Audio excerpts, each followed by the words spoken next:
got cut off in the pass. The steer went left, and then the initial home round one with a 5 and 3. But this guy at 6'8", 265 actually played collegiate basketball at Tulsa and Oral Roberts. That's right, 6'8". He's a heck of a cowboy. One Oakdale, Gladewater, and Killeen. He didn't break the barrier last night. He would have been in really good shape. If he gets out here, we got a shot. Uppercut. 4.9 for Big D. That is your number one man, and he is in the spot to move on. He just punched his ticket because the worst he's going to do is second. That's the worst he's going to do. Now, there's a stride. That's the beauty of going last. You don't have to be 5'4", you don't have to be 4'8", you don't have to be 7'2". You just got to get your spear on the ground. Probably more pressure on that than anything else. I agree. Sometimes you don't want to have to make a layup. They're telling him, yeah, like he's got out from behind the back line. Whoa! Don't say nothing at all. Just go ahead and win it, Mikey. 3.9 and McGinn is in.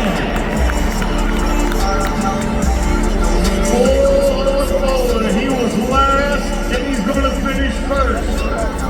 3 points on that thing with nearly $7,000. As we say thank you to Mattress Firm. They brought us the steer wrestlers. Fire at Radio Houston, here she comes. Number 13 in the world when we started this Super Series. Smooth, tight turns, you're too quiet out there, fans. Come on, help her around that third barrel, through to the house.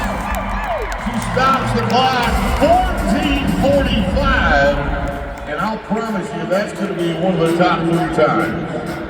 Definitely, boy, you said it. Smooth is fast, and that 14:45 was definitely smooth. Here comes Gianni Schuster. She's trying to run a Hail Mary tonight. Decided to make a last-minute horse change.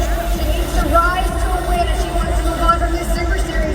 And this horse change was a good idea. This horse's name is Shine by Design, and they're headed to that third barrel. Long, strided horse was running a really fly.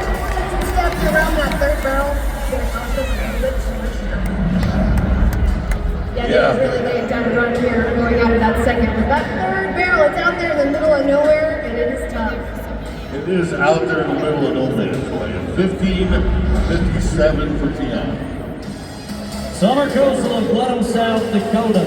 He's number 25 in the world. Was 14:54 yesterday. He's won 3,000 so far. He could have another top 4 time. Puts her in the catbird seat as far as going on to the semifinals. This horse has been smooth so far. Easy running, close to the barrels, tight turns. Can we sparkle around one more? Yes, we will. The Badlands lady doing good things. 14:55. That is number 2. Let's pay her one more time. I like it. I like the sparkle. Guys, our times are so close between first and second. Exactly a tenth of a second, splitting Latricia Duke at number 1 and Summer Coastal at number 2. Very different horse styles. So I want to take a look at these 2 runs to see where the difference was in a tenth of a second. It's going to be hard to tell, but Latricia, she's on the Palomino. Summer, she's on the Dark Sorrow. You can see that Summer's horse moves in a smaller pocket going into each barrel. And right here, headed to second, Summer has a pretty good lead. Then they come in close right around the second barrel, and now they're back head to head.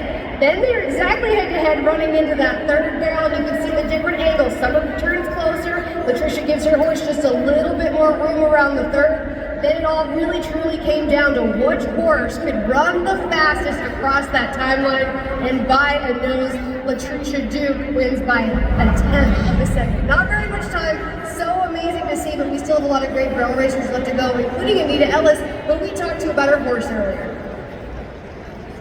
My horse's name is Rico. He's a 6-year-old. I trained him. I ran him as a 4-year-old futurity colt, and he's just been doing great since then. He actually won the Calgary Stampede last year, so he's just a good boy. Yeah, news first. Rico's been doing great, and she has been doing amazing. Just won San Antonio, sitting solid to be moving on to the semifinals here out of Houston. I can't wait to see Anita Ellis in this next set. So I think they're still looking for the marker for the second, or actually the west barrel. So the east. That's our arena crew.